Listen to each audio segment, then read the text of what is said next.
નમસ્કાર મિત્રો, સ્વાગત છે તમારું અમારી યુટ્યુબ ચેનલમાં.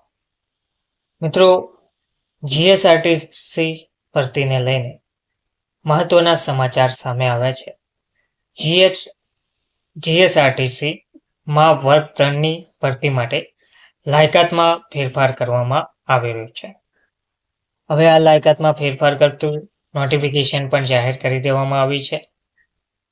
વિગતવાર જોઈએ તો જીએસઆરટીસીમાં વર્ગ 3ની ભરતીને લઈને મોટા સમાચાર સામે આવ્યા છે. સરકારે લાયકાતમાં મોટો ફેરફાર કર્યો છે. તો હવે આ ફેરફાર માટે નવો નિયમ શું છે? તો જીએસઆરટીસી ક્લાસ 3 રિક્રુટમેન્ટ ગુજરાત રાજ્ય માર્ગ વાહન વ્યવહાર નિગમ જીએસઆરટીસી દ્વારા વર્ગ 3ની સીધી ભરતી માટેની લાયકાતમાં આ મહત્વનો ફેરફાર કરવામાં આવ્યો છે.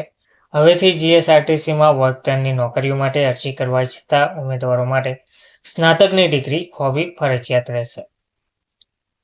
અગાઉની જે લાયકાત હતી તે મુજબ અત્યાર સુધી ધોરણ 12 પાસ ઉમેદવારો સીધી ભરતી દ્વારા જીએસઆરટીસીમાં ક્લાર્કની નોકરી મેળવી શકતા હતા. જોકે હવે આ નિયમમાં બદલાવ કરવામાં આવી રહ્યો છે.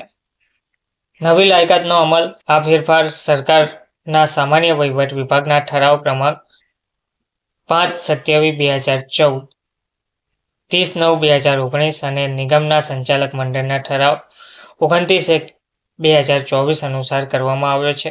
તો નવા નિયમ મુજબ ક્લાર્ક કક્ષાની સીધી ભરતી માટે લઘુત્તમ શૈક્ષણિક લાયકાત હવે ધોરણ 12ને બદલે ભારતમાં કેન્દ્રીય અથવા રાજ્ય અધિનિયમથી અથવા તે હેઠળ સ્થપાયેલી અથવા સંસ્થાપિત યુનિવર્સિટીઓ પૈકી કોઈ પણ સંસ્થામાંથી અથવા તે તરીકે માન્ય થયેલી અન્ય કોઈ પણ શૈક્ષણિક સંસ્થામાંથી અથવા યુનિવર્સિટી ગ્રાન્ટ કમિશન અધિનિયમ 1956ની કલમ 3 હેઠળ ડીમ્ડ યુનિવર્સિટી તરીકે જાહેર થયેલી બીજી કોઈ પણ શૈક્ષણિક સંસ્થામાંથી મેળવેલ સ્નાતકની પદવી નિયત કરવામાં આવેલ છે, જેની ઉમેદવારોએ નોંધ લેવા વિનંતી છે. ધન્યવાદ.